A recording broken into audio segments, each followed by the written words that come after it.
on now, fellas. We've got to answer the bell. Now let's go.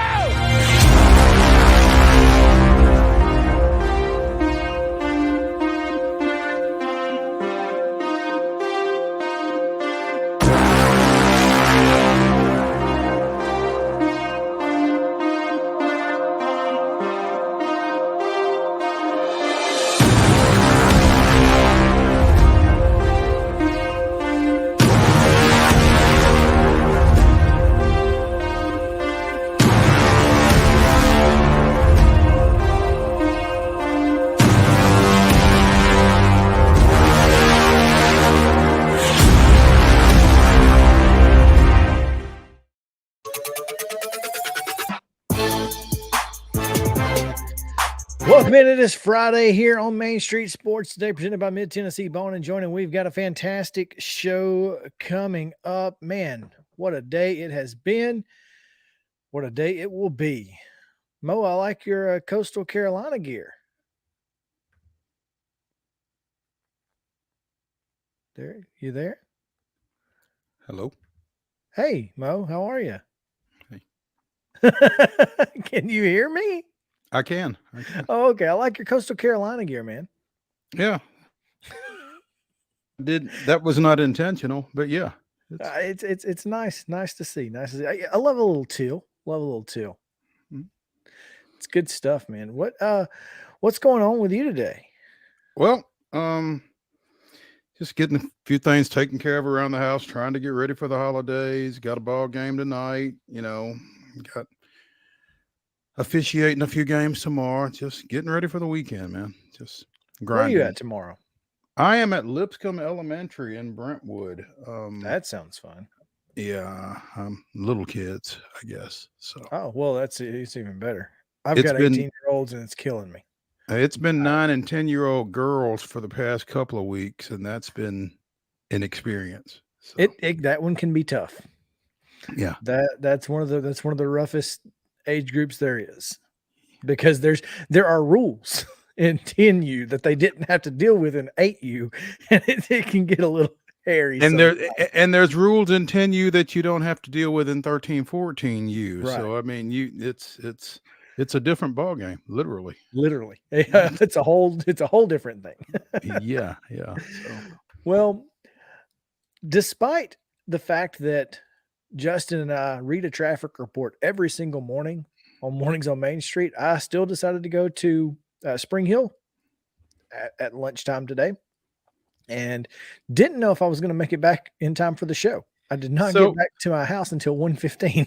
So when you say you read the traffic report, you're not really reading it, or you're reading it, but you're not comprehending it then. So. Clearly, I just said, hey, who cares? No, what I thought would happen.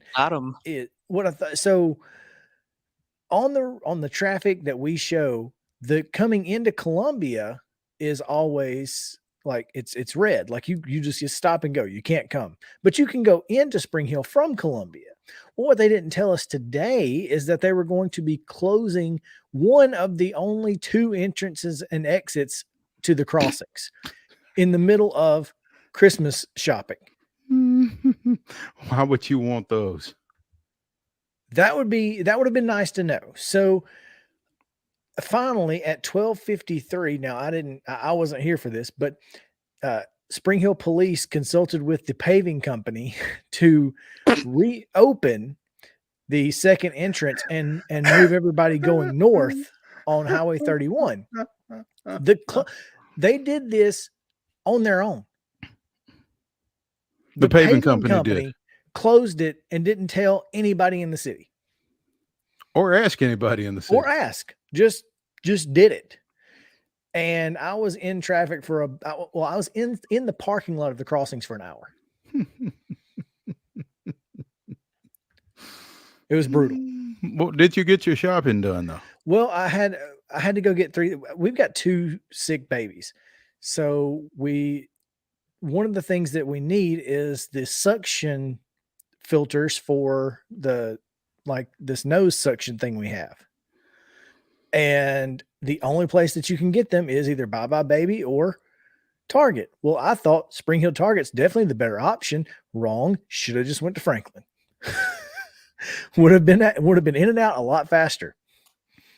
It's farther, faster. But who knew? So anyway, yeah. So I barely got the rundown done. I barely got anything done. But we're here. We're going to make this a great show, and we are going to get to today's rundown. Here's the rundown. The Friday Rundown is brought to you by Chip Walters of Exit Realty Bob Lamb & Associates. The voice of the Blue Raiders also wants to be your trusted advisor in real estate. Contact Chip at 615-542-1915 or through his website at choosechip.net.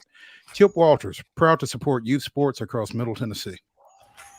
Girls basketball action last night. Antioch downhill with 37-31. It was Community 75-47 winners over Franklin Road Christian. Eagleville took care of Richland 47-38. It was Portland 55, Fairview 46, Lewis County down Hampshire 56-37, and Liberty Creek was a 56-39 winner over Maplewood.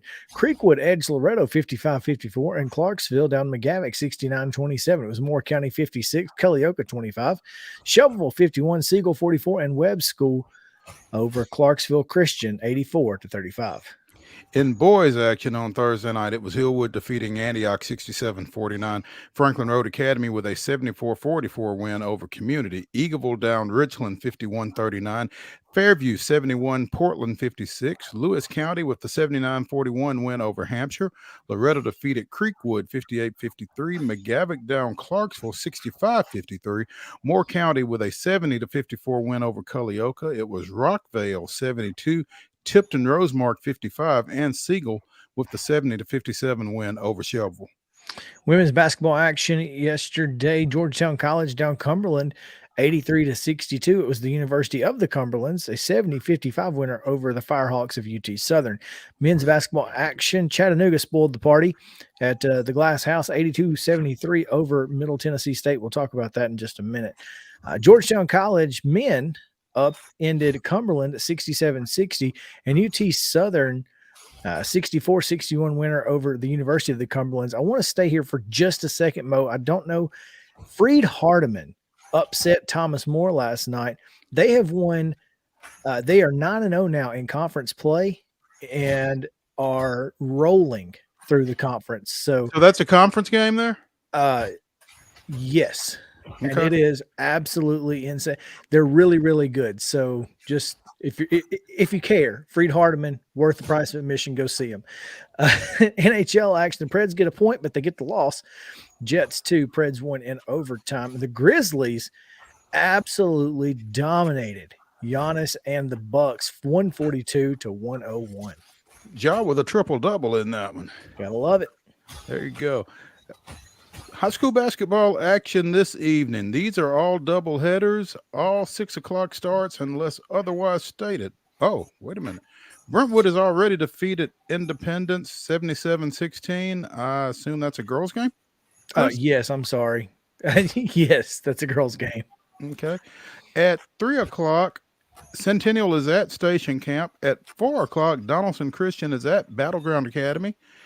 Again, 6 o'clock starts for the rest of these. Ensworth at Beach, Montgomery Central at Cheatham County, Riverdale at Clarksville Northeast, Columbia Central hosting Page, Creekwood taking on visiting Dixon County, Clarksville Northwest at Father Ryan, Columbia Academy at Fayetteville, Eagleville is at Forest, Blackman is at Franklin County, Friendship Christian entertains Mount Juliet Christian, Athens, Alabama comes up to Giles County, Murfreesboro Central is at Glencliff, Good Pasture taking on Nashville Christian, as we talked to boys coach Adam SONN about yesterday on Coach's Corner. Community is at Harpeth. Stewart's Creek is at Hendersonville. Hunters Lane hosts Lighthouse Christian. Joe Burns hosts Greenbrier, and STEM Academy is at Lancaster Christian. Again, all of those at 6 o'clock. Continuing 6 p.m. tips, Nolensville's at Laverne. Lawrence County hosting Summertown. Santa Fe goes to Lewis County, while Clarksville Christian is at MTCS. Smyrna goes to Mount Juliet. Mount Pleasant hosting Richland. Oakland is at Oak Ridge, who does not have a football coach anymore. East Robertson at Portland. Ravenwood hosting Franklin. Rossview's at home against Wilson Central, and Stratford hosts Kip of Nashville. Green Hill goes to Summit, and Springfield is at Sycamore. It's Christ Presbyterian at the University School of Nashville. Westmoreland's at home against Gallatin. White House is at White House Heritage. Republic is at Whites Creek. At 7 o'clock starts tonight. And look, this is what I know. 7 o'clock starts. Davidson Academy is at Franklin Road Academy. Lebanon and Knoxville Webb, that's an 8 o'clock. I guess that's probably a 6 o'clock girls game. Maybe even 5 o'clock. I'm not entirely sure. And Pearl-Cohn is at Rockville. It's an 8:30 tip.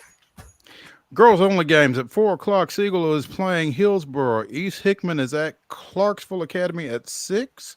Also at 6, Baylor is at Lipscomb Academy in a girls only contest. And West Creek is at Ezel Harding at 6. In boys action, Tennessee Heat is at Montgomery Bell Academy at 6. At 7:30, West Creek plays Tipton Rosemark, and Pearl-Cohn plays at Lipscomb Academy. Also at 7:30, Overton is at Hillwood. Saturday, high school basketball doubleheader action. Clarksville Northeast is at Clarksville Academy at 5. Franklin Grace Christian is at Antioch at 6. Also at 6, Cornersville is at Giles County. And East Robertson is at Pickett County at a time to be determined. Girls basketball on Saturday at 11 a.m. East Nashville's taking on Coffee County. Pope Prep will be at Girls Prep School at noon. Nixa of Missouri is taking on Hillsboro at 12:30. Fulton and Lebanon at 1. BGA and Davidson Academy also at 1 at 2 o'clock. Friendship Christian hosts Kip of Nashville. Blackman gets Lee. I guess that's Huntsville Lee of Alabama. And Pearl-Cohn takes on Siegel at 3:30. Boys action, BGA takes on Davidson Academy at 2. Montgomery Bell Academy is at Providence Christian at 2:30. Lebanon takes on Richmond, North Carolina at 3. Kip Nashville is at Friendship Christian at 3:30. At 4 o'clock, it's Hillsboro and Cleveland. And a time unknown, East Nashville takes on Howard. Saturday women's basketball action at noon. Trevecca is at Malone. At 1 o'clock, Belmont is at Georgia. That game can be seen on the SEC network. Also at 1 o'clock, University of the Cumberlands is at Cumberland, singular.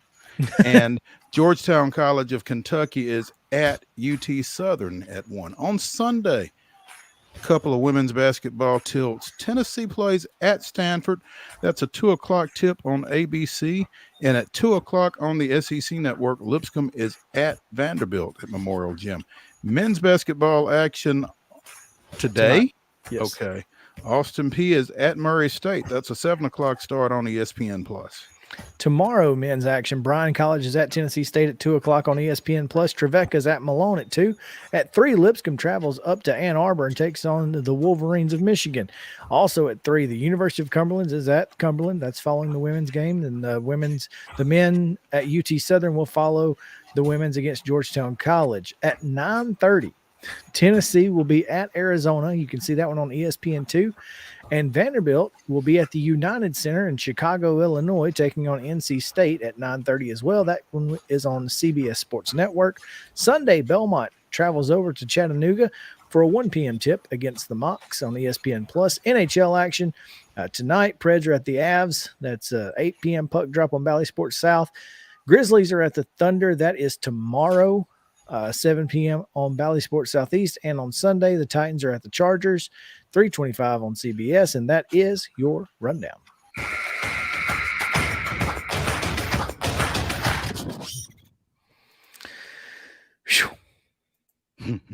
Fridays are always fun. Survived.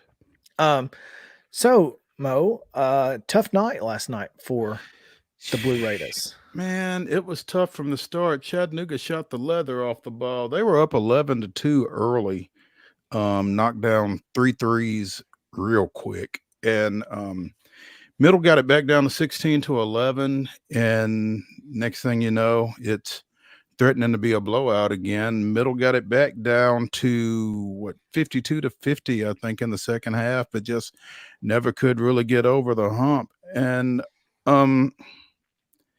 I'd not seen MTSU's men play, but they don't have much of an interior presence. And last night, anyway, they were really lacking in offensive rebounding. And those were 2 pretty glaring shortcomings in an 82-73 loss to a UTC team that had a pretty good crowd there. Surprised really they could loud. get tickets. Yeah, really, really loud at the end of that ball game, almost obnoxiously so. I mean, I did not expect that, but I mean, Chattanooga's what, an hour and a half from Murfreesboro, I guess. So Thursday night, call in late tomorrow, this morning to work. Come on up, check out the mocks, I guess was the approach for those guys. But yeah, pretty good ball game. Just a little disappointing, for all of the celebration around it with the 50th birthday of Murphy Center, and some folks did a really good job with all of the peripheral action. The game was almost secondary, and sure. I guess from that standpoint, I guess it was a good thing. I wonder if it was kind of like homecoming is for high school football teams, where there's just so much pomp and circumstance going on that it throws you out of rhythm. I don't know how much the Blue Raider basketball team was affected by everything else, really. But just looking at their roster, I mean, their tallest guy is they've got a 6'10" who didn't play. They had another 6'10" guy, Jared Coleman Jones, that came off the bench, but their biggest presence in the middle was DeAndre Dishman, 6'6", 235 senior. He was the one that was matched up on Chattanooga's Jake Stevens, the 7-footer that transferred in from VMI. And, whatever defense they were in, whether it was man or whether it was zone, he was still bodying up Stevens and just trying to make it hard for him on Chattanooga's end of the floor. But again, offensive rebounding, I've not looked at the stats. I wasn't really going in a journalistic endeavor, but just watching the game, that was, like I said, just kind of a glaring shortcoming. They were one shot and done a lot of the time. Shot the ball relatively well, just didn't get any rebounds when they missed, and Chattanooga was coming down and converting on the other end. It was kind of tough to watch, but MTSU is 7-4 with that loss. So they've had some success, and hopefully they can roll that success into Conference USA action. I think their next game is a conference game, actually. So we'll see how that goes.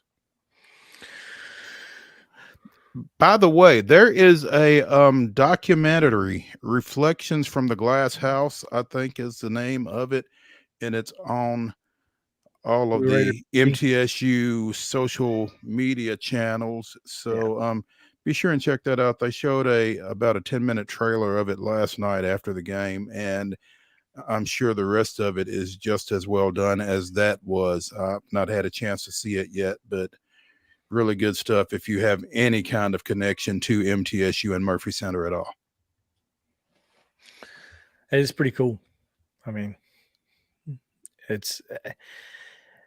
I bet you there are some really interesting stories in that thing. Mm-hmm. I had to guess. We are going to take our first break. Willie Donick, play-by-play voice of the Preds for television, will join us here in just a moment as we talk about what's going on with these Predators. So stick around. Main Street Sports Today, presented by Mid-Tennessee Bone and Joint. We'll be back after this. Mid-Tennessee Bone and Joint treats your orthopedic injuries and existing conditions. Our trained physicians will get you back in the game faster. Contact us at 931-381-2663 or www.mtbj.net.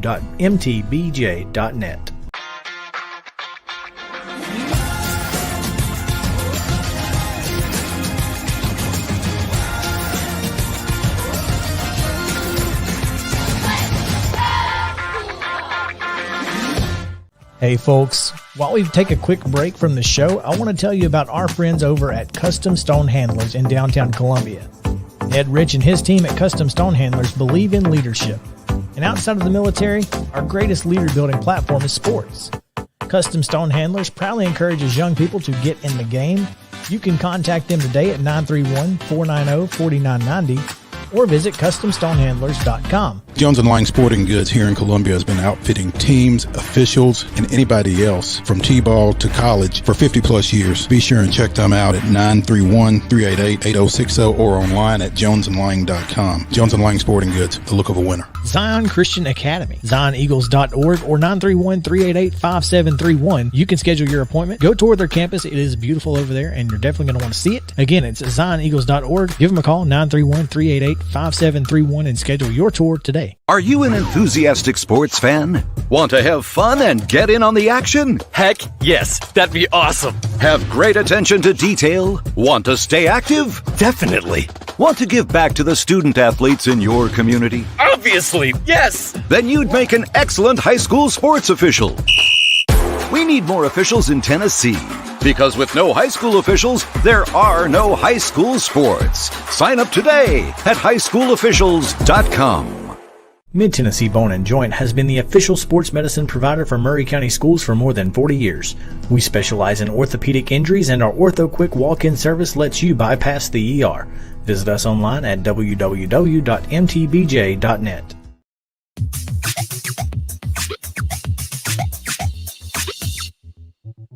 Welcome back into Main Street Sports Today, presented by Mid-Tennessee Bone and Joint. Chris Yao alongside Mo Patton, coming to you on this Friday, December 16th edition, getting you ready for the weekend ahead in all sports in and around Middle Tennessee, but around the country as well. We'll stick in Middle Tennessee for just a minute as we talk a little Nashville Predators, and we'll do that with play-by-play voice Willie Donick. Willie, thanks for joining us. What's up, man? How you guys doing? Hey. We're all right. So, how's the trip? Well, it's a little cold. We went to Winnipeg to start with, and I have been to Winnipeg where it has been as much as minus 27. I think that's the lowest I've ever seen when I've been up there. But it was like positive 27. But it was snowing a lot. So it was quite an interesting atmosphere. It was the most snow I think I've seen so far during the season. Battle last night, lost in overtime. And now we flew last night to Denver, where it's going to get down to about 17 today, but the skies are clear. So tough road trip, a lot of miles involved for two teams that are in the same division as Nashville somehow. Like, Mo, you go back a long way. You think about thinking about a division that include Winnipeg, Nashville, and Denver. That would have been pretty crazy years ago. That's what it is. That sounds like the old PCL that the Sounds were in. Yeah. So if you've been to Winnipeg when it was minus 27, then going to Winnipeg when it's 27, that's a heat wave, right? Oh, it is a big time heat wave, but that didn't stop the snow from falling. So they've got an unbelievable system up there. Like nobody's phased if they have 5 or 6 inches of snow. That's nothing to them. They just get the salt trucks going. It gets all over your shoes, all over your car and everything, but everybody just keeps doing their thing. How do you pack for that, Willie? Well, you know, what's really interesting is if you have another team that is in somehow Nashville's division, that's Arizona now. I've done a back-to-back a few times, Colorado, Arizona, where literally you could have snow and you got to have your winter coat. You got to have all the layers. And then you go to Arizona where you could have your bathing suit. So it's quite the tour sometimes. But yeah, I think I try to minimize the time I'll be outside, but you gotta have the hat and gloves and the layers ready to go to just so you can just walk somewhere to get something to eat. That's what you have to prepare for. As you mentioned, Willie, 2-1 loss in overtime last night to Winnipeg, and now you've got the Avs tomorrow night in an 8 o'clock start. Is it fair to say the Preds have been underwhelming to this point this season? Yeah, I think that's fair. I think they felt like they were going to be better than they were last year, and we played about a third of the season at this point, and they're a dead 500 team, and 500 in the NHL is not going to get it done in terms of getting back to the playoffs. And doing what they want to do is take a step forward from making the playoffs and get back to winning some playoff series. So, yeah, it hasn't clicked. And right now they're really in the funk, 0-3-2 in their last 5. And as you mentioned, the schedule's not going to get any easier here in this next stretch. They've got some more very difficult games. They've got to prove that they can win games against good teams. Now, the stretch before these 5 games, they showed, I think, a little bit more of what they can be. They were 7-1-1, and they went up and won back-to-back games against very good teams and the Devils and the Islanders. But it's hard. You have to minimize those times where you go through the tough times and don't get a whole lot of points. And right now, guys, the issue is scoring. They're just not scoring enough goals. Yeah, when you only have one double-figure goal scorer right now, and it's not any of the 3 people you expect it to be,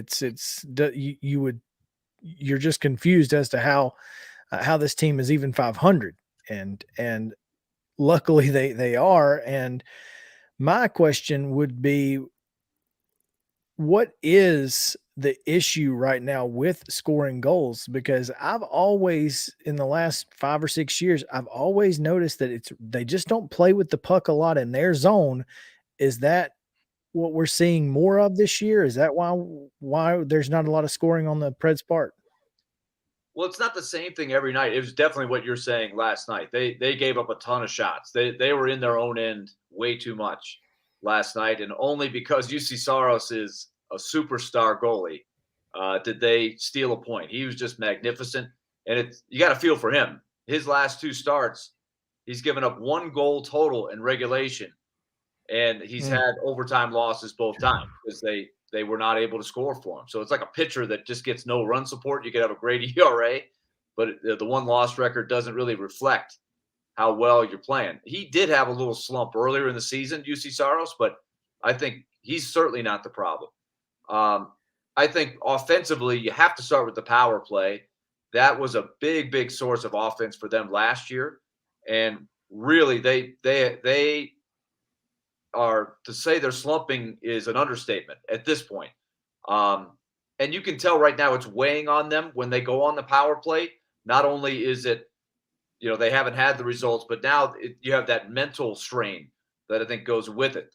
And, maybe that's affecting their decision-making. The confidence is down a little bit, but I think that's where you would start. If you could wave the magic wand and start getting some power play goals, I think that would sort of instill confidence in the rest of the lineup. And I think you might get more offense that way, but it's a number of different things. But I think if I had to circle the first thing, it would be lack of power play production. Right now, it's killing them right now. Willie, though, the lack of power play production is something we've seen before. In fact, last year was kind of the exception here of over the last 4 years or so, I guess. Is that fair? I mean, I remember this being a topic of discussion 2-3 years ago on a pretty regular basis, their ineffectiveness on the power play.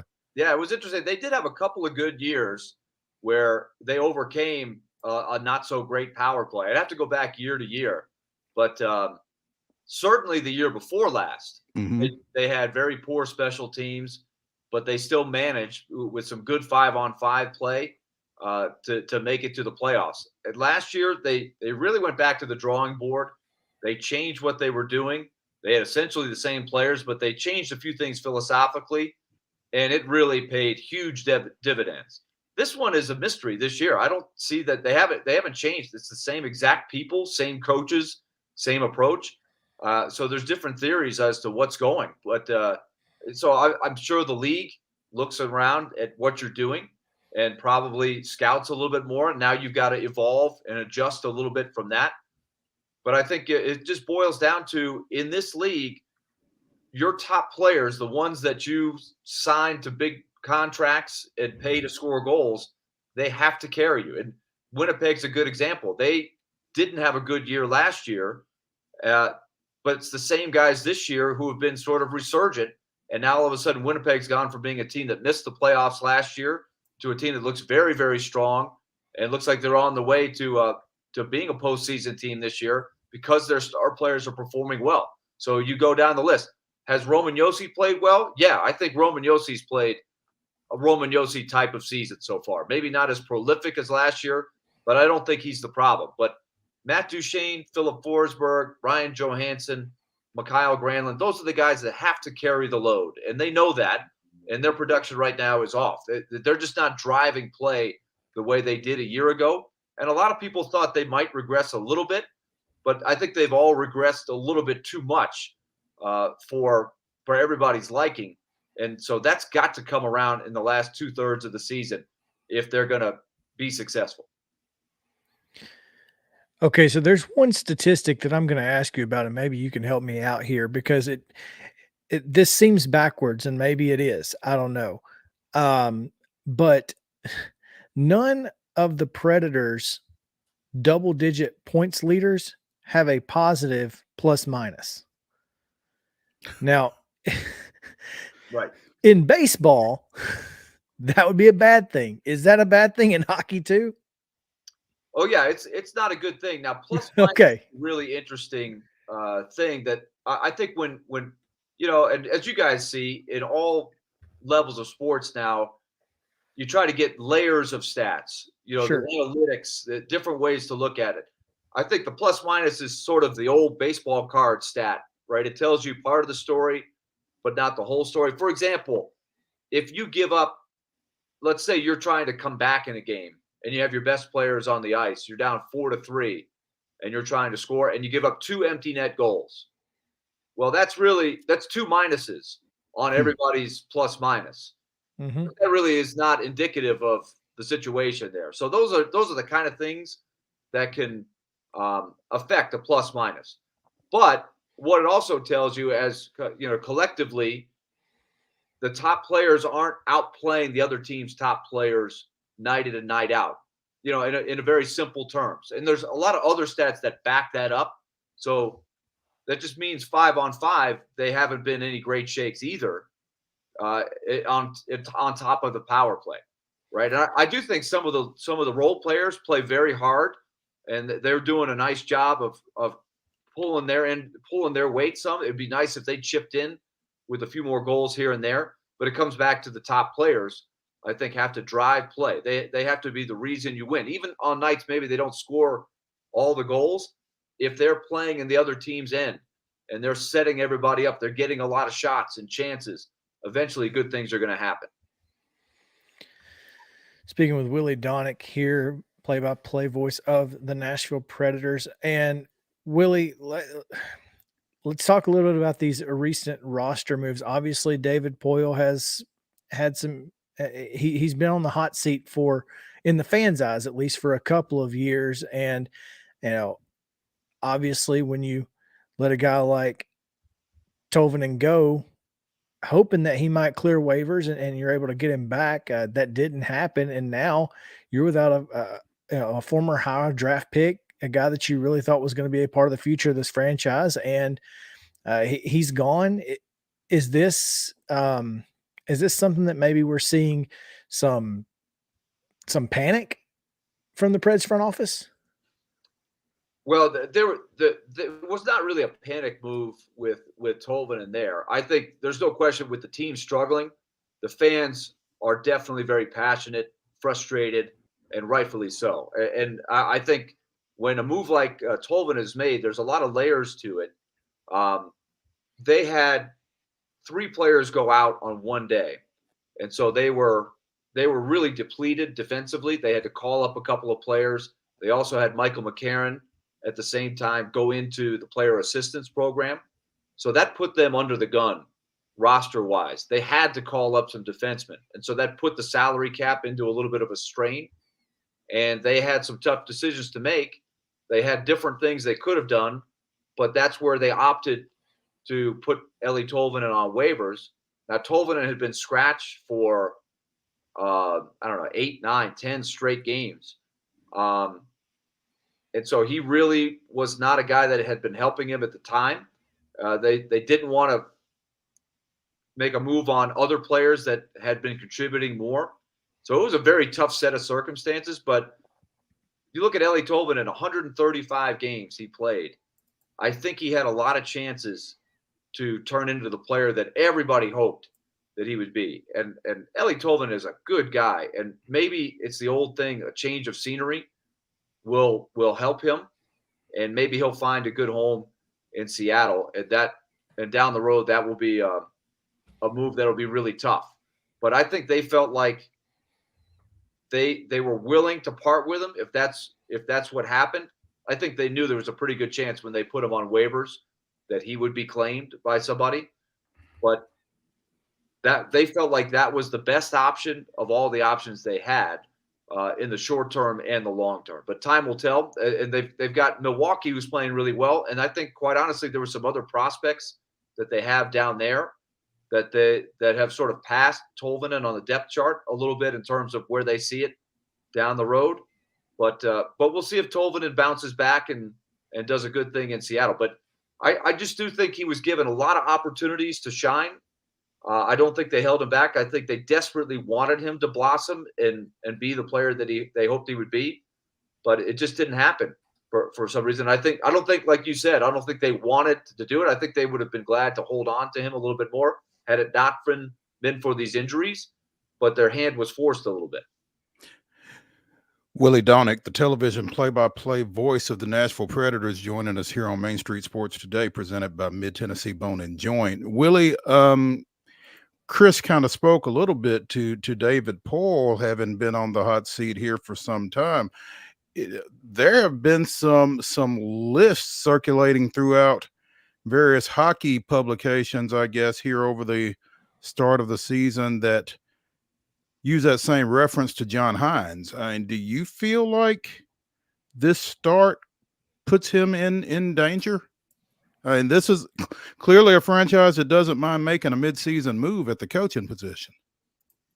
Yeah, and that's how John Hines was brought in for sure.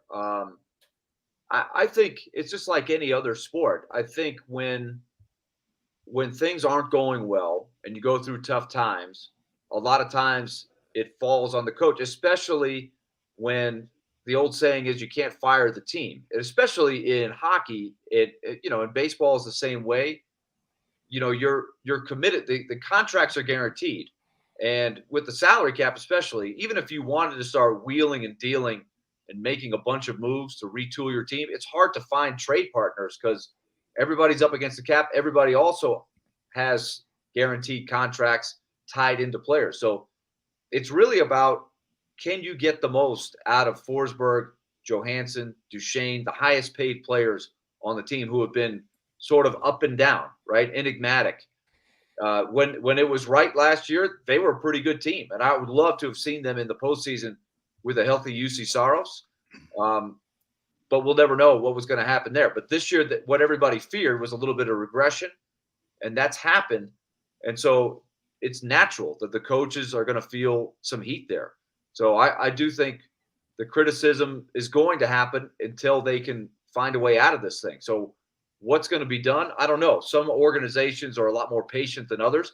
They did make the in-season change that you referred to, Mo, a couple years ago when they swapped out Peter Laviolette for John Hines. But I think by and large, David Poile and the Predators have been considered pretty patient relative to some other teams. I don't think they have the quick trigger. I think they're going to show some patience here, but I do think they've got to show that they can play better. I think they're certainly capable of playing better than they have. Now, what's the ceiling? That's another question, and that's probably more where David Poile is going to be scrutinized for. Where does it go next year, the year after, because it is a core of players that are in their high 20s, low 30s that, they're under contract with those guys for the next couple of years. So they need this group not only to produce this year, but it's really next year and the following years. And hopefully you have some young players coming up to help support that. But it's got to be these guys because that's where the money is invested. There you have it. I was really interested because you're right. I don't know what the vision of the franchise is right now, but obviously, they have a long-term goal, or else why spend the money on Philip Forsberg, right? So you've got to make good on that for his sake and for your fans' sake. So looking forward to the second 2/3 of this season, I guess. Hopefully the Predators will make the next third of the season a little bit better in the record books than the first one. But Willie, we appreciate you taking some time with us today, man, and stay warm. Good luck with that. All right, guys. Glad to do it. Good to talk to you guys. Right. Thanks, Willie. So the Preds, as we mentioned, play tomorrow night at Colorado. Then they're back home against Edmonton on Monday. Then they're in Chicago on Wednesday. So, and then they're home Friday against Colorado. So NHL schedule doesn't make a whole lot of sense, but it's where we're at. No, it doesn't. I'm not sure what goes into that either. So who knows? No idea. Texas San Antonio leads Troy 2-0 at the end of the first quarter. Two-run double in the opposite field gap. No, the center snapped the ball. I think it was a punt. Oh, it was just the punter wasn't ready for it. Yeah. No punter. No punter. No, so it was an offensive play. Yep. Shotgun snap. Just right past the quarterback. Right to his left. Well, I don't know if the quarterback wasn't paying attention or if the center wasn't paying attention, but clearly there was some miscommunication or no communication there. So, yeah. Lovely stuff for Troy there. We will be back. We'll take a break, talk a little Titans on the other side of it. So stick around on Main Street Sports Today, presented by Mid-Tennessee Bone & Joint.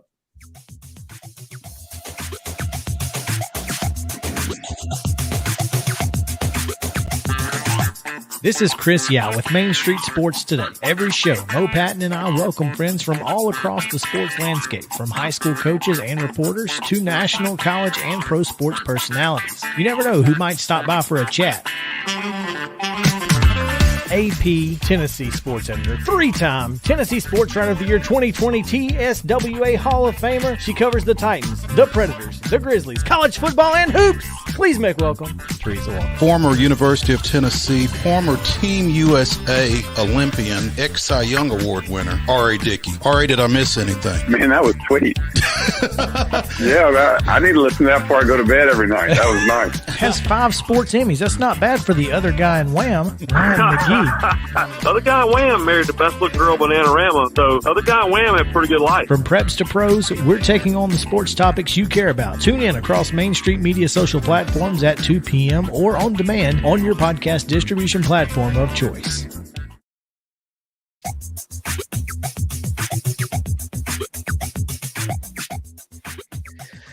Welcome back in. Main Street Sports Today is presented by Mid-Tennessee Bone & Joint. We're talking a little Tennessee Titans as they are getting ready to take on the Los Angeles Chargers at SoFi Stadium. And the last time the Titans were in SoFi, things were good. Will they be good this weekend? I'm going to say probably not after seeing the injury report. So, yeah, let's talk a little bit about it, because the Chargers are pretty good offensively, specifically at throwing the football. And that is Tennessee's kryptonite. The Titans just can't stop the pass right now. So what do we expect in Los Angeles Sunday afternoon? You remember the Rocky movie where somebody asked that question and the answer was pain, a whole lot of pain. I'm kind of feeling like that's going to be the case because, Mike Vrabel made the comment on more than one occasion following the Jacksonville game this past weekend that they did not affect the quarterback enough. And, when you're not affecting the quarterback up front and you're struggling to get guys on the field on the back end against a team that throws the ball the way, the Chargers do, that's a bad defensive recipe, I would think. So.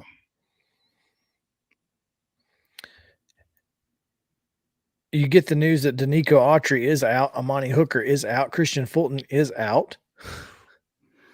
You just don't feel comfortable if you're a Titans fan, do you? No, you don't.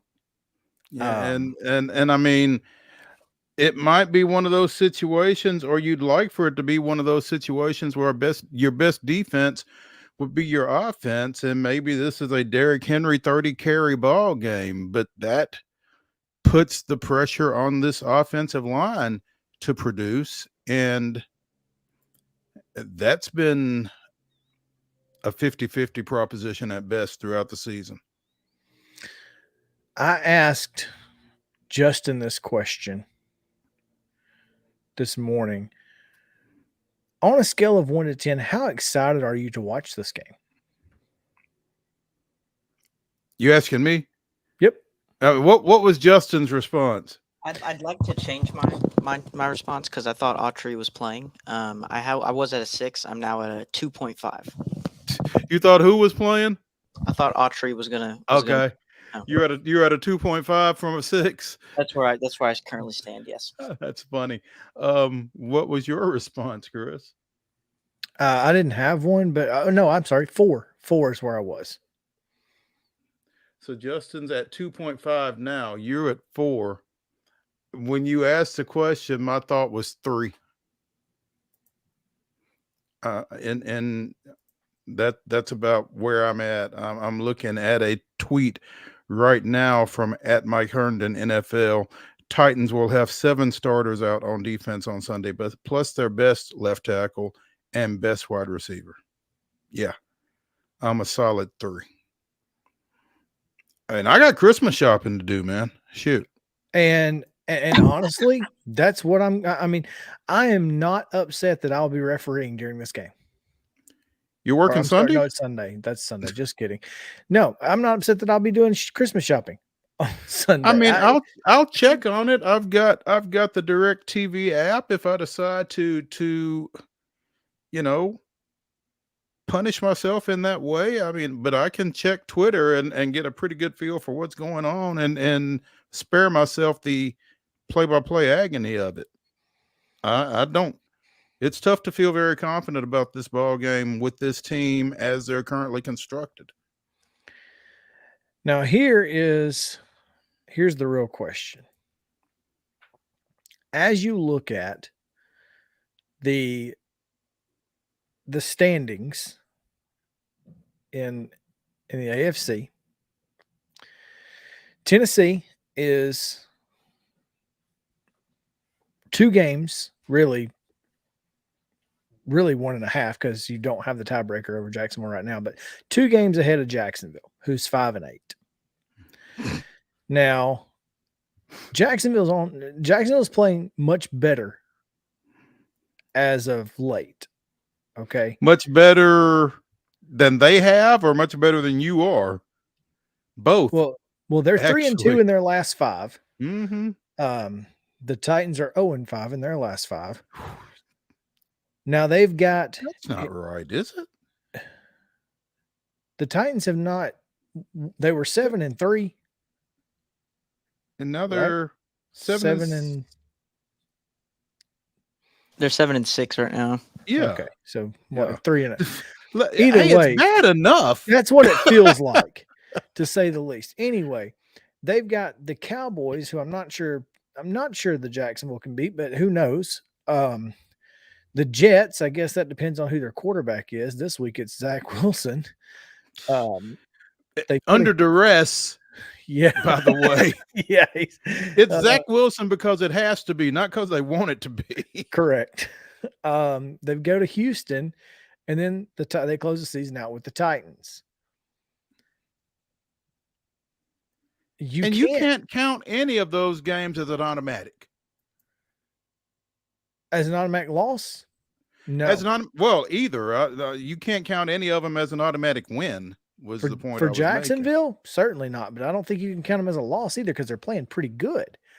Now, the Titans have the Cowboys on a Thursday night after playing Houston, and then they close the year against Jacksonville on the road, a place they've been pretty good at recently.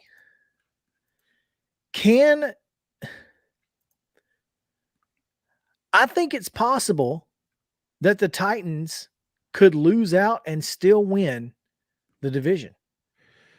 Well, I think it's possible, but it's certainly not what you want to do.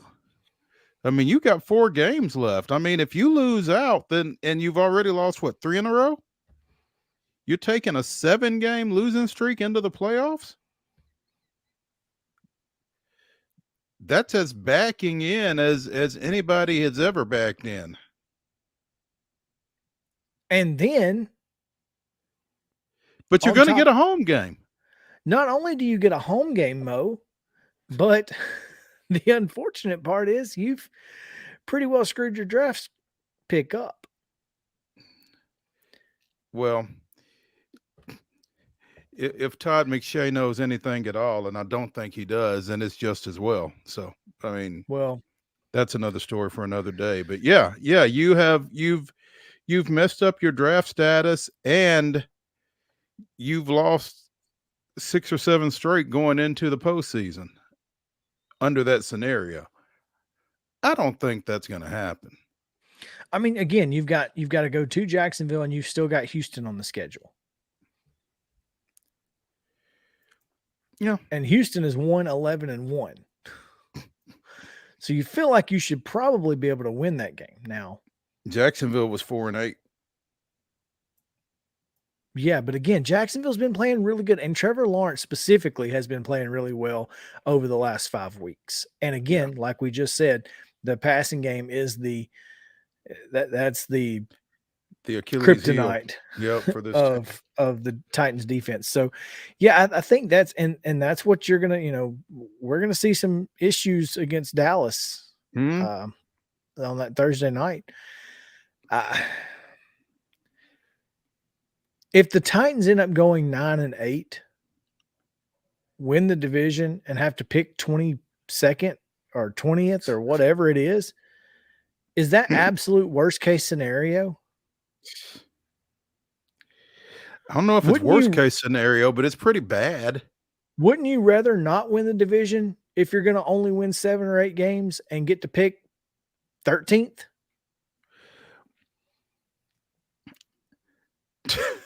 Depends on who's picking. Well, I mean, you're much less likely to miss at 13 than you are at 20, I guess. Because at least there, what do you base that on? At least there will be some linemen available at that point. They won't take one. Well, if they did, it'd be Isaiah. Well, I don't know. We don't know who the GM's going to be. Yeah. Maybe David Poyle needs a change of scenery to St. Thomas Sports Park. Can we do that? We should have just traded GMs. Just trade GMs. There you go. That's what we should have done. Send Martin, Tennessee native John Robinson over to be GM of the Nashville Predators. Seems like look. I don't know. I'm sorry, Union City. My bad. Sorry, y'all. My point is that this could be worst case scenario for the Titans, and Sunday just is again just another example of what's wrong with this team. There's no depth. One, because even at the positions they had depth, they're hurt. All of them are hurt. Everybody's hurt. And the offensive line. What's crazy about that whole thing is after the year that they just had last year, you wouldn't have expected that again. And it really raises some questions. I don't know where to go from here. If I'm the Titans, I don't know where you go from this point. Yeah. I mean, they are in a predicament, and again, not entirely of their own doing. I mean, injuries have dictated so much for this team this year. And now they're in an IR situation where they only have one available move, and you've got both Kyle Phillips and David Long on IR, as well as Zach Cunningham, who just went on IR on Wednesday. Not back? He just went on IR on Wednesday. I thought he was supposed to be in the window to return. I may have read that wrong. I think you did. Yeah, I may have read that wrong. That he is designated to return from injury. That's what it is. Okay. Yeah. And I think he is, the third of 4. He, along with Lonnie Johnson, yeah, are set to return. And that's what gets them to the one last spot, I believe. And it's got to be David Long, right? It's got to be David Long. Unless the hamstring is just completely shot for the year. If he can move, it's got to be him. Because I mean, you expect to get Traylon Burks back out of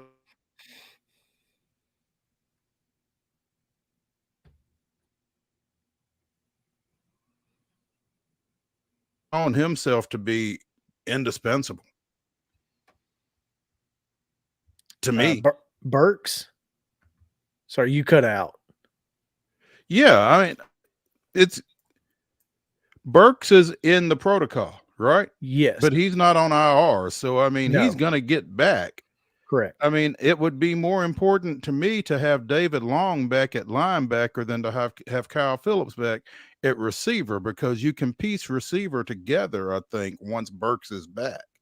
But again, David Long has been the guy that this defense, he's been the glue to this defense, feels like. Yeah, he has. I mean, he's been the guy that's been the rock all year long. So, yeah, Justin's right. He's the heart and soul of the defense right now, because Big Jeff isn't, because he's also hurt. Or right now Jeffrey kind of has to be. Jeff and Tyler Tart, who both played injured played hurt last week. You know, those are two guys that, and Jeff's been playing hurt since Kansas City. Yeah. I mean, he needs some time to rest to get healthy. That's why this game last week was so important. Because he would have had that opportunity. Now he doesn't. You could have rested some guys. So I guess now the magic number's 4. It went from 1 to 4. Well, the magic number's 4 and they got 4 games left. Yeah. So you got to have a combination of Titans wins, Jaguars losses that add up to 4. And hope the Colts don't win out, which they're not going to. They're terrible. Buckle up. Jeez. And I'm not even sure I want that to happen. Again, I just assume lose out and the Jaguars win the division. I mean, but after the run that you went on at the start of the season to really seize control of this division, how embarrassing would it be for the Jaguars of all teams to be the ones to knock you out of that spot? And I feel like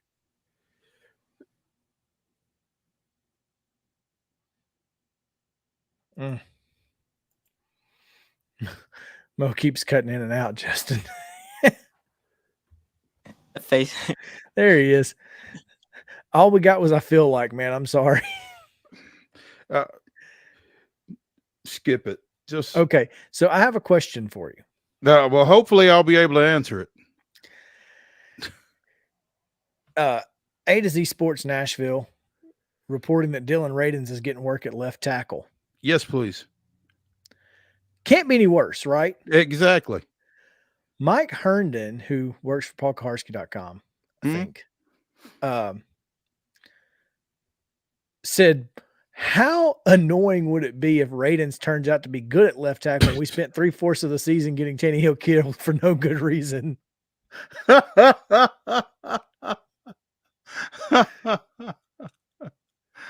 Yeah,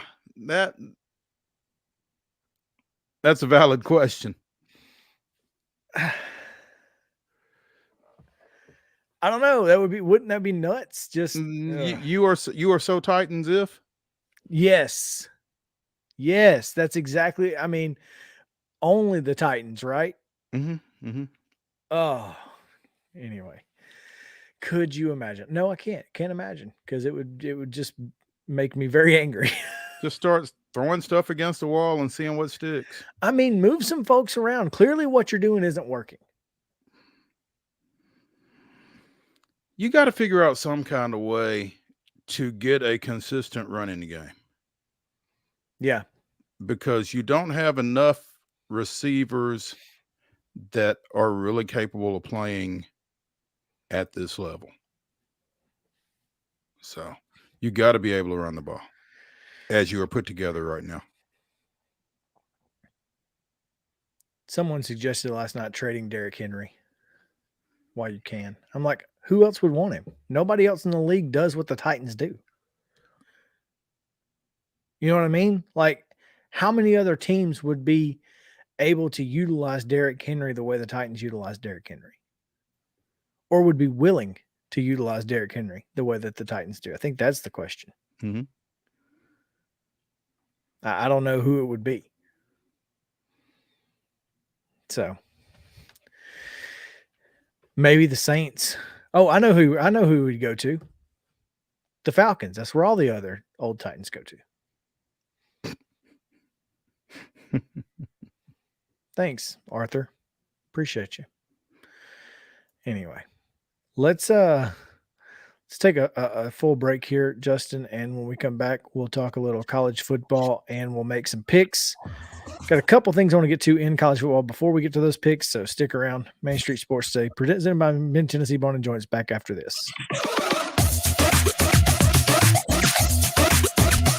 Mid-Tennessee Bone and Joint treats your orthopedic injuries and existing conditions. Our trained physicians will get you back in the game faster. Contact us at 931-381-2663 or www.mtbj.net.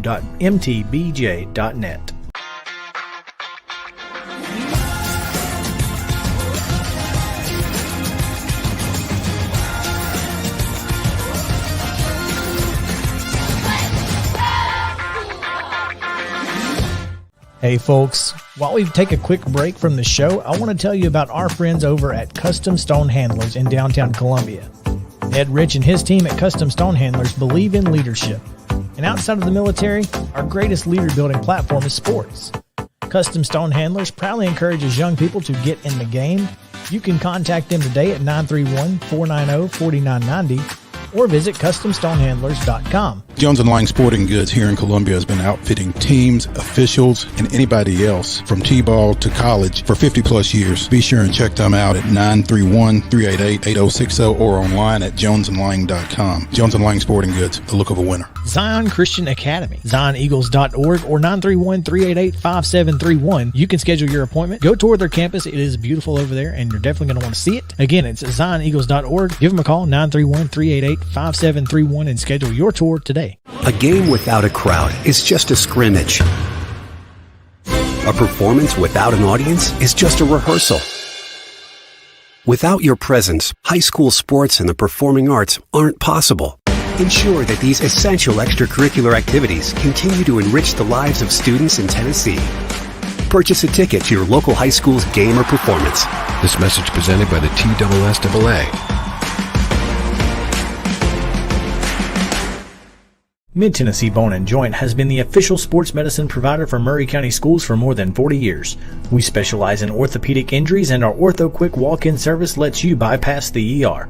Visit us online at www.mtbj.net. You've been putting back a few, and a few becomes a few too many.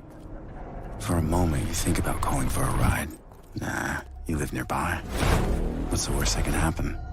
You get pulled over, your insurance goes up, you lose your license, you total your car, you kill someone. Walmart Supply Chain is hiring in Lebanon. Earn up to $22.25 an hour when you join our new fulfillment center. Enjoy competitive pay and premium perks, including 100% paid college tuition, 401k match, flexible schedules, a free Walmart Plus membership that includes discounts, and free Paramount Plus, paid time off, and so much more. Fulfilling work starts right here. Text JOIN to 240-240. That's JOIN 240-240 to apply now.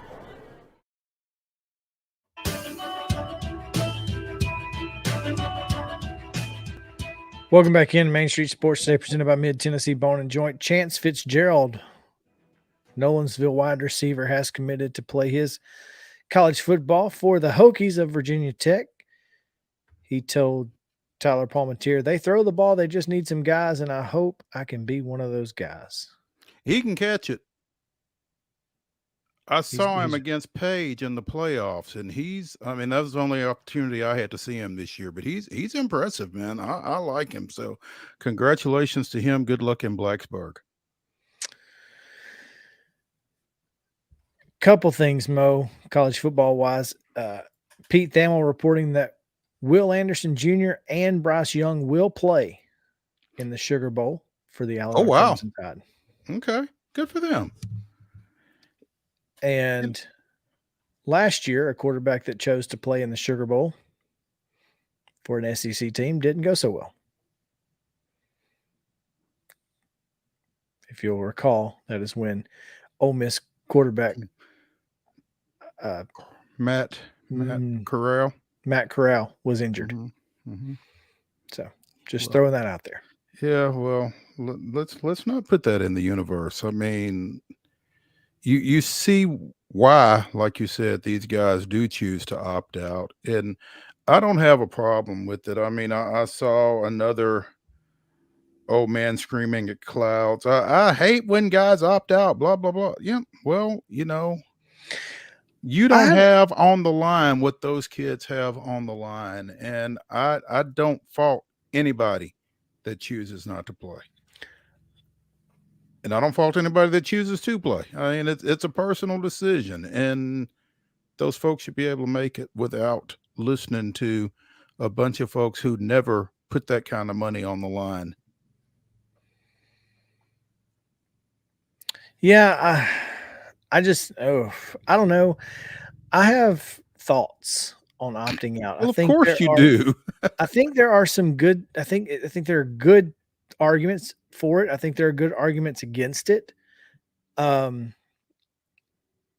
think John Varlas made a good point on Twitter yesterday. He said, if you've been preaching, standing by your brothers all year and you decide to opt out, is that, then really what have you been preaching?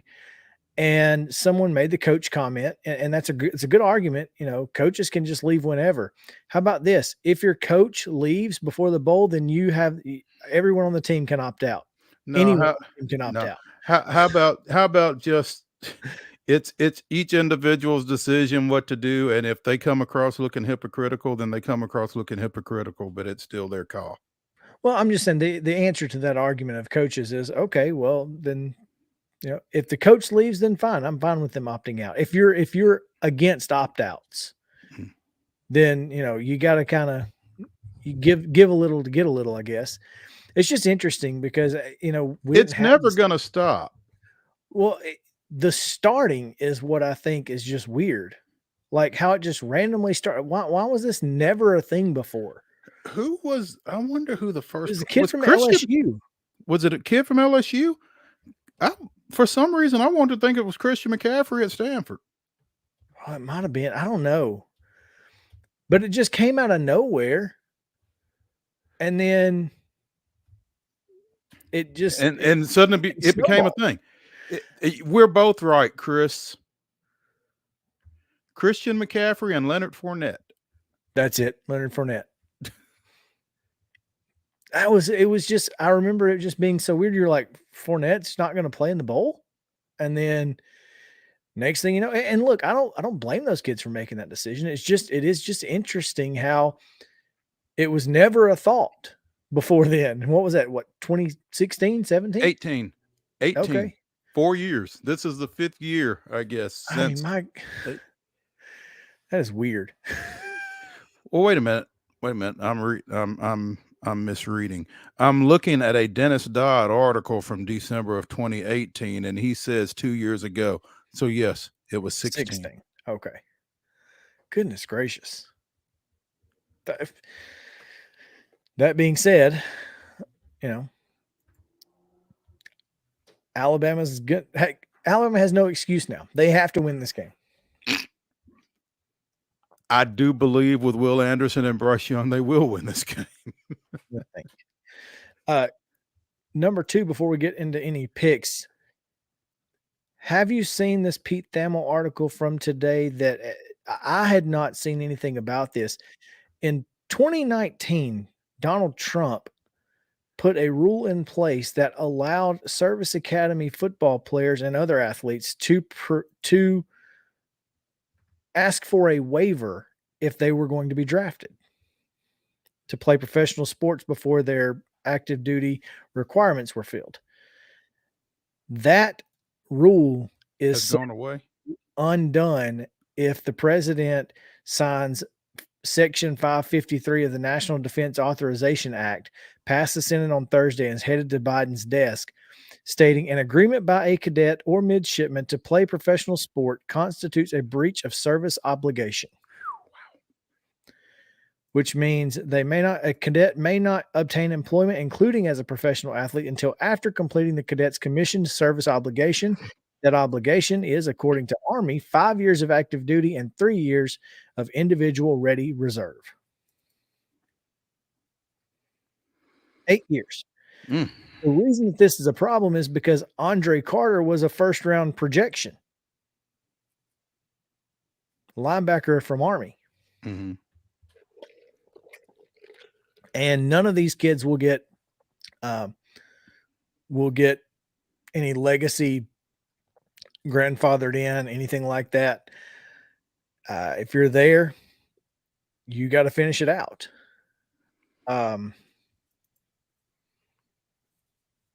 Now you have, after 2 years at the academy, that's when you affirm with the school. Right. So you can transfer at that point before your junior year. Mm-hmm. Yeah. I don't know. I hope that doesn't get signed. I mean, I hate that you brought this up in this forum, but I'm not sure what the benefit is of that being in place. I mean, it's not, I don't know that it's going to cause any kind of widespread number of kids not fulfilling their military duties. I don't know how often this is going to be the case that a kid from a service academy has an opportunity to be a NFL draftee. And given the way the NFL and the military have really kind of dovetailed so many efforts here over the last bit, I would think that the publicity that would come out of a kid from a service academy playing in the NFL, I would think that it would probably far exceed whatever their practical usefulness would be serving active duty. Well, the problem that I have with it is, was this rule a point of recruitment? You know, hey, just so you know, if you are good enough to go to the NFL, you don't, you're going to be able to go. That's a good question. That's a real good question. And I think we could add in New Matalolo, but he's no longer at Navy. So it's unfortunate because this kid was apparently, as high a draft pick as you could have hoped for. Now, this does say that his mom, Melissa, says it's her understanding her son will have to do 2 years of military service if the bill is passed as written. Army officials explained that after 2 years of active service, a graduate can apply for an alternative service option, which means... But you got to apply for it, which means it's got to be approved. Right. And it may or it may not. Now, here's the thing.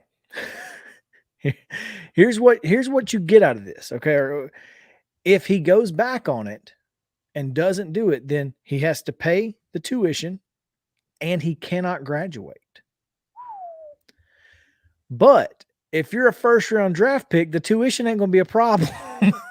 Yeah, but if you have gone through all a of service that, you academy, you want that paper. You want that paper. Yeah. So yeah, that's tough. Anyway, I just thought that was interesting. It is. And what I thought you were going to ask about, though, apparently the NCAAs have, I don't know if waiving red shirts would be the right phrase for it or not, but anyone who qualifies for a red shirt year this year has blanket bowl eligibility.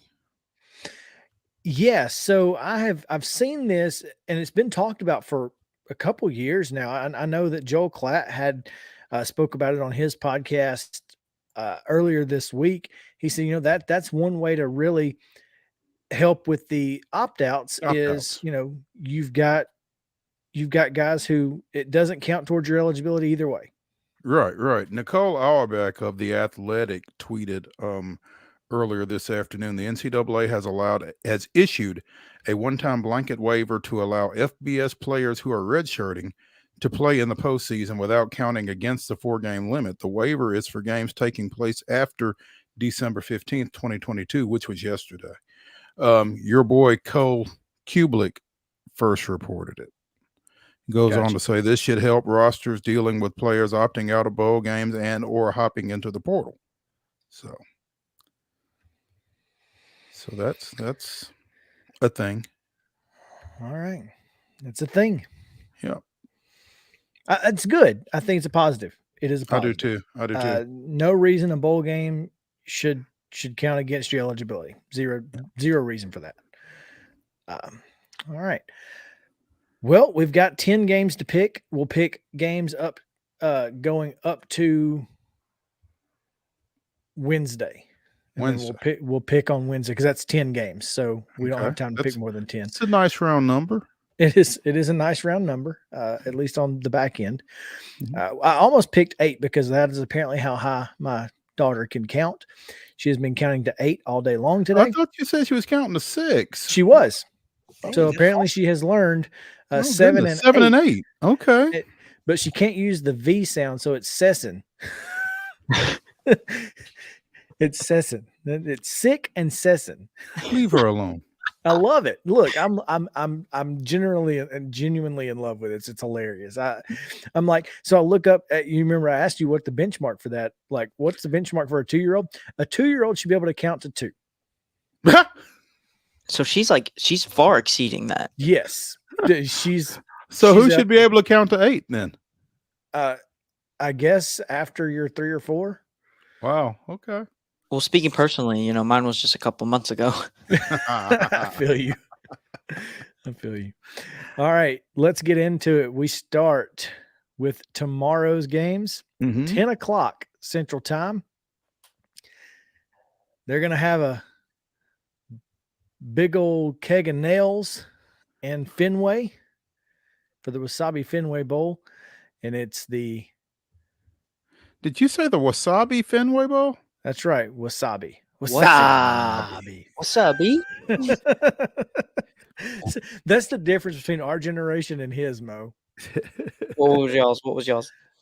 You don't remember the Bud Light commercials from back in the day where Wasabi. Oh, yeah. Wasabi. Scary movie as well. Yeah. Wasabi. So anyway. I read about that in my history books. I'm just kidding. See, I'm feeling your pain here, Mo. Cincinnati, 1.5 point favorite over Louisville. I'm going to go with Cincinnati here, and I don't think it's going to be anywhere close. Cincinnati's a 1.5 point favorite. Yeah. You want to go ahead, Mo, or you want me to go? Go ahead. I'm going to go with the Bearcats. Is that what they are? The Bearcats. The Bearcats, please. Write me down for that, sir. Chris, you took Cincy as well? I did. I have no faith in Louisville. So yeah, there you go. Yeah, give me Cincinnati as well. Lamar Jackson doesn't play for them still, right? He's not walking through that door. He ain't walking through that door. That's right. Now, Malik Cunningham is not bad. I mean, with the coaching situation and everything else, and again, Cincinnati's coaching situation has changed as well, but they've gotten the Louisville coach. But I was about to say, fortunately, he won't be coaching in this game. Otherwise, I might feel differently. Yeah. Give me the Bearcats. All right. Who next? Bearcats it is. So Celebration Bowl, Jackson State North Carolina Central. Jackson State 12-0 on the year. North Carolina Central 9-2. JSU, a 16.5 point favorite here. Ooh. It's a lot of points. I think there's going to be some frustration. Did you say 16 from JSU? Yep. Yes. I think there is a ton of just distractions for Jackson State. So I'm taking North Carolina Central to cover the 16.5, but I think Jackson State ends up winning. You know what? I think what do we call it? I'm not sure the appropriate. Is it Dion, Mr. Sanders, Coach Prime? Coach Prime. I think that he still has some good standing with the players, so I don't think they're too disgruntled right now. They will be probably in a couple months when he loses touch with a lot of them. But so I'm gonna pick JSU to cover that. JSU lost this game outright last year. Did they really? To a team that was 6-6. South Carolina State. So you dropped that on me right after I pick? I'm just kidding. No, I'm still gonna go JSU for sure. Go ahead, Mo. I forgot Dion was going to coach in this game, and he is, isn't he? Oh. And I think you might be right, Chris. I think there could be a little resentment in this ball game. I mean, I don't know how much preparation he's doing. Probably, and I think it's a fair question for the kids to be asking. I wonder how much preparation he's doing. I'm gonna go with North Carolina Central to cover. Like you said, I think Jackson State probably eventually wins the ball game. But I mean, again, is Shedeur playing? That's the question that I don't. As far as I know, he is. I wonder how much time Prime has spent in Colorado recently. I know in recruiting. Yeah. So yeah, that's 11 o'clock kick on ABC. SRS Distribution Las Vegas Bowl, Florida. Number 14, Oregon State, ESPN 130. Florida is the underdog here, 7.5 points. Whoa. Oregon State's defense is really, really good. They got a good running attack. I think they cover this pretty easily. Yeah, they're good in big games, I think, too. I feel like that. There's that. And a chance for the Pac-12 to beat the SEC and to avenge that Utah loss would be huge for them. That's true, man. But that's the spread. The spread kind of changed it up for me, though. I think I'm going to go Florida. Yeah, I'm going Florida. I'm going Florida to cover 7. Chris, you said 7.5? 7.5. If it was just a little smaller, I'd go as OSU. But Anthony Richardson isn't going to play. Oh, he's not? Never mind. I change it. I'm going OSU then. Anthony Richardson. That might be addition by subtraction, Mo. I don't think it is, just because I don't know who their backup is. Yeah. Well, I can tell you who it ain't. I know which quarterback it's not. Who's no longer on the team, but we won't go there. Again, oh no, let's not go there. No, no. I'm gonna go Beavers here as well. All right, mother's maiden name. There's definitely a security question on any of my password protections. Again, 2 I've given away, Justin. You're leaking out. 2:30 ABC, Washington State, Fresno State. Cougars, 4.5 point favorites, will probably be repping some Mike Leach Pirate apparel. I know nothing about Fresno State. They beat somebody in the Pac-12 earlier this year, though. What was the number, Chris? 4.5 for the Cougars. Who do you got, Chris? I've got Fresno State covering the 4.5. I'm going to also go Fresno State because, this is the beginning of me and Fresno knowing each other, and hopefully we can. And this is the Jimmy Kimmel LA Bowl, for the record. What do you got, Mo?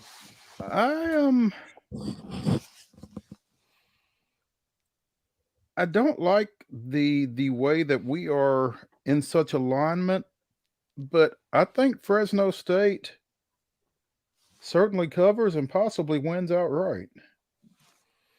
That's what I think too. So, all right. Saturday, 4:45, ESPN, Rice and Southern Miss.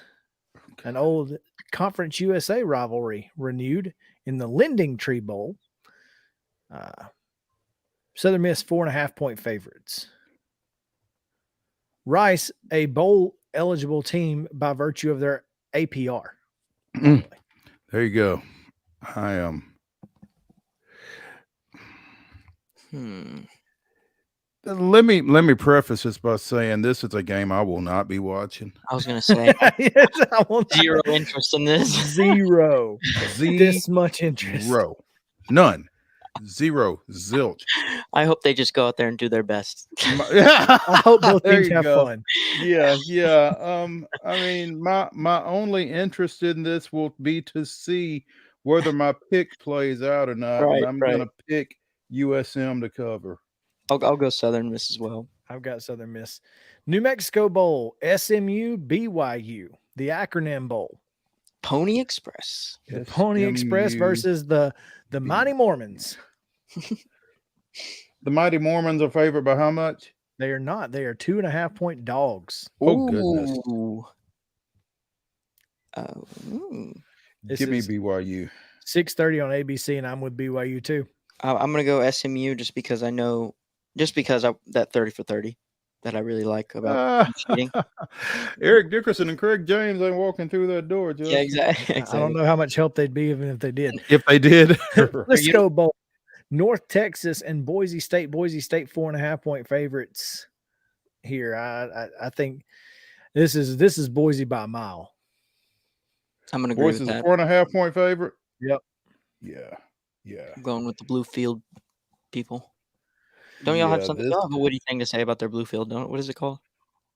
That's it. We like their Bluefield too. Yeah. The Smurf turf. Smurf turf. That's what it was. Myrtle Beach.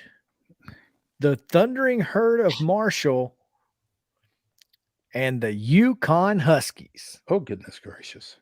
Is that a Jim Mora Jr. brings his Huskies down, and the Thundering Herd favored by 12.5 here. It's a lot of points. That is a lot of points. Give me UConn. I got UConn too. They haven't been doing too bad towards the end of this season, right? They're 6-6 on the year. They're going bowling, baby. They were 1-11 last year. I think Marshall will win the game, but 12.5 is a lot of points. Yeah, I'm going to go UConn as well. I think that they are going to keep that push going. Yeah. All right. The famous Idaho Potato Bowl. This is my favorite bowl of the year. I love potatoes. Eastern Michigan, San Jose State, which means the Brady Hoke. The Fighting Hoks will be in town, right? No, he's San Diego. He's San Diego. No. Yes. Sorry. San Jose State just lost their coach to Stanford. San Jose State's coach is now at Stanford? No. That's Sacramento State. Okay. There's all those California teams. Who knows? Yeah. Anyway, 2:30 on Tuesday, ESPN. San Jose State 3.5-point favorites. We have 50 seconds. I'm gonna go San Jose. I'm going Eastern Michigan. I'm going San Jose. All right. Roofclaim.com, Boca Raton Bowl, Liberty, Toledo, 1.5-point favorite. I've got Liberty. I'm going Malik Willis. I'm going to go Toledo just because I don't know who's coaching Liberty. I don't either, but yeah. Toledo always blows it in bowls. So you're not wrong. That's going to do it. We got to get out of here. It's been Friday. It's been fun. Appreciate it. Main Street Sports Days presented by Mid Tennessee Barn and Joint. We'll see you on Monday, Mo. Ladies and gentlemen, the weekend. Bye.